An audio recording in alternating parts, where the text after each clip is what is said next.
En France, le nombre de travailleurs indépendants augmente de 10% par an depuis 2013. Et cette tendance n'est pas prête de s'arrêter. Grâce au numérique, il est de plus en plus facile de collaborer à distance et les entreprises sont en quête d'agilité. De l'autre côté, la crise structurelle de l'emploi salarié et le besoin des travailleurs de s'affranchir des hiérarchies n'en finissent plus d'affaiblir le salariat. La vie de travailleur indépendant attire beaucoup de monde et ne déçoit que très rarement. 87% des personnes qui se sont lancées dans le freelancing ne regrettent pas leur décision. Si vous êtes ici, c'est que vous y réfléchissez très sérieusement. Bonne nouvelle, vous êtes au bon endroit. Dans cette formation, nous allons tenter de vous accompagner dans le démarrage de votre activité. Mais avant d'aller plus loin, je vous propose de voir ensemble ce qu'est réellement un travailleur indépendant.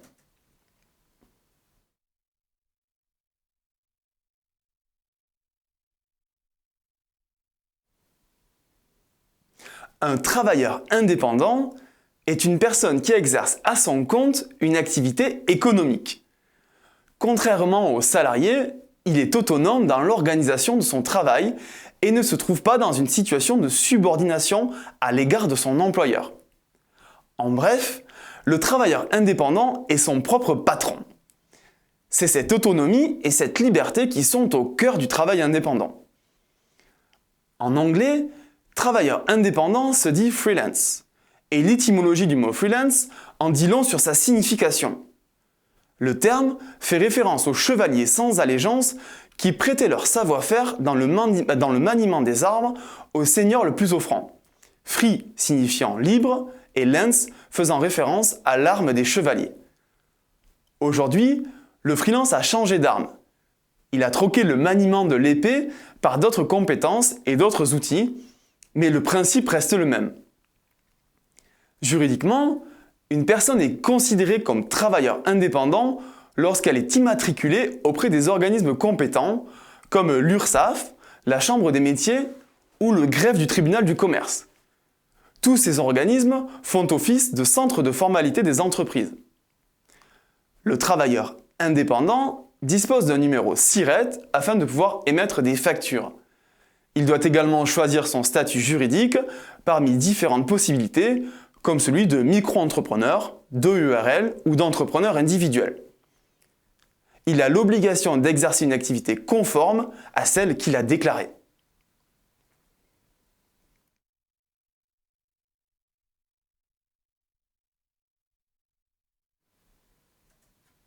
Informatique, communication, conseil, aujourd'hui, le travail indépendant concerne quasiment toutes les professions. En fonction de leur profil, les travailleurs indépendants ont des objectifs et des ambitions très variés. Entre l'auto-entrepreneur, aujourd'hui renommé micro-entrepreneur, qui cherche un complément de revenus, et le consultant expert qui travaille avec des multinationales, le travail indépendant recouvre un grand nombre de réalités. À ce titre, il ne faut pas confondre le travail indépendant et le jobbing, qu'on appelle également travail à la demande. Le jobber effectue des missions ponctuelles, le plus souvent grâce à des plateformes de mise en relation, dans le but de se créer un complément de revenus. Il doit également déclarer son activité et le fait généralement sous le régime de la micro-entreprise, qui nécessite moins de démarches administratives. Mais pourquoi les entreprises recrutent-elles des travailleurs indépendants ? Tout simplement pour répondre à un besoin toujours plus grand d'agilité. L'entreprise a régulièrement besoin des forces d'appoint spécifiques à l'accomplissement d'un projet en particulier. Le travailleur indépendant apporte un regard extérieur, objectif et impartial à l'entreprise dans laquelle il effectue sa mission. Faire appel à des travailleurs indépendants permet également aux entreprises de réguler leur masse salariale de manière optimale et ainsi de mieux maîtriser leurs coûts et leurs marges. C'est une relation gagnant-gagnant. À condition, bien sûr, que le client considère bien l'indépendant comme un chef d'entreprise et non comme un salarié déguisé.